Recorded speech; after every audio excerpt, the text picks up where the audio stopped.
Hello you all and welcome back to Living Unveiled with Maddie. Over the last few years, I've had the privilege of giving counsel to a few people. And in these sessions, one pattern persists. Parents are carrying sorrow, not because their children are in open rebellion or because there was public estrangement, but because something has shifted and parents feel it. Recently, I sat with a mother whose voice trembled as she spoke. She was not angry, neither was she resentful, but she was afraid. She said she was afraid of what she was seeing in her children's hearts. She's a mother of two young adults, they are twins. They rarely go home. But when they do, the tone feels different. The warmth is thinner, counsel is resisted. And concern is interpreted by these people as interference.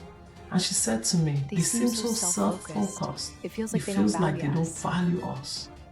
Then came the question beneath everything. Did I fail? That question does not come from pride, but it comes from a place of heavy investment. It comes from sacrifice, from years of prayer, correction, and covering. And when distance grows, love searches for explanation. Scripture does not dismiss this kind of grief. So know this, you are not alone. Isaiah 53 verse 3 tells us that Jesus was despised and rejected, a man of sorrows and acquainted with grief. He is not unfamiliar with rejection. John 1:11 says, he came unto his own, and his own received him not.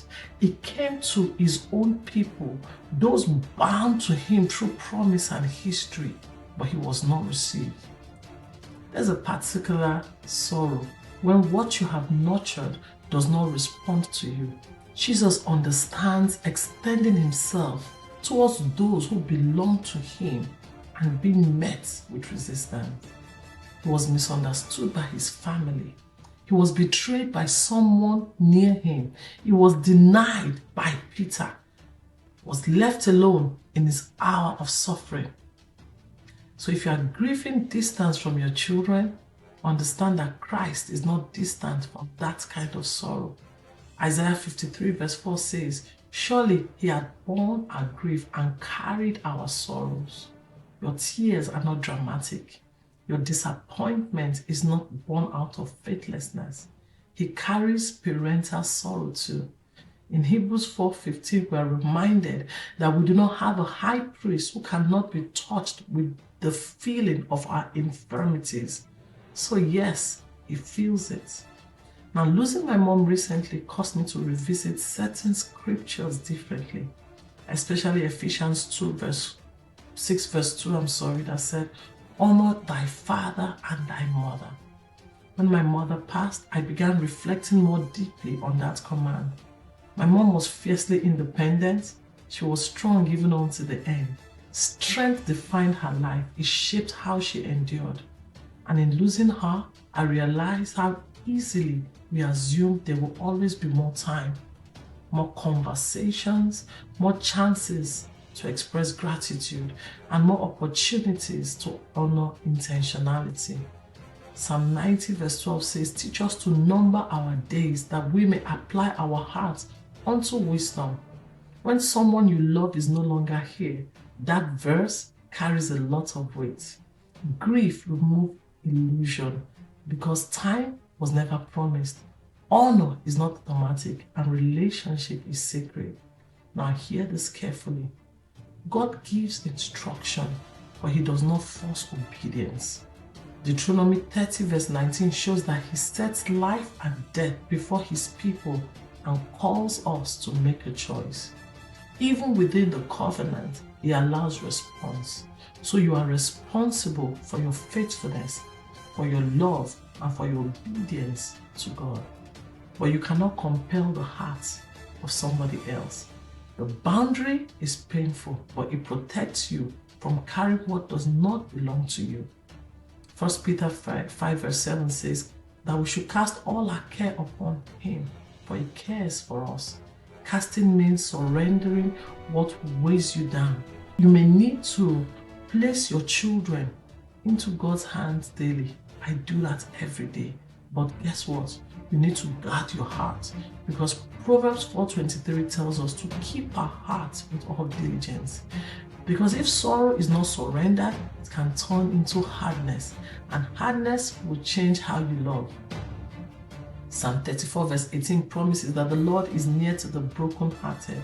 He is near, not indifferent. Psalm 56 verse 8 says, He collects our tears. He sees our restraints. He sees the quiet prayers. He sees the efforts to remain gracious when the tone wounds you. So you are not unseen.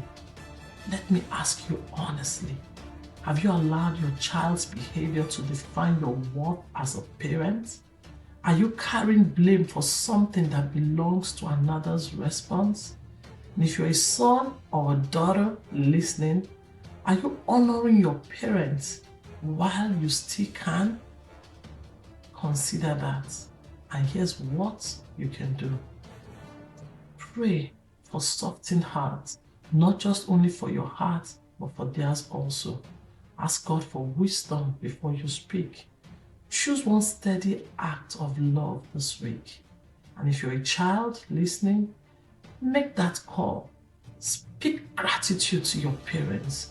Do not assume there will always be more time. If this message has met you where you are, share with another parent who may be carrying this silently. And if you need prayer, reach out. Do not walk this road alone. You are not failing because you are hurting. You are loving in a season that requires endurance. And God sees you.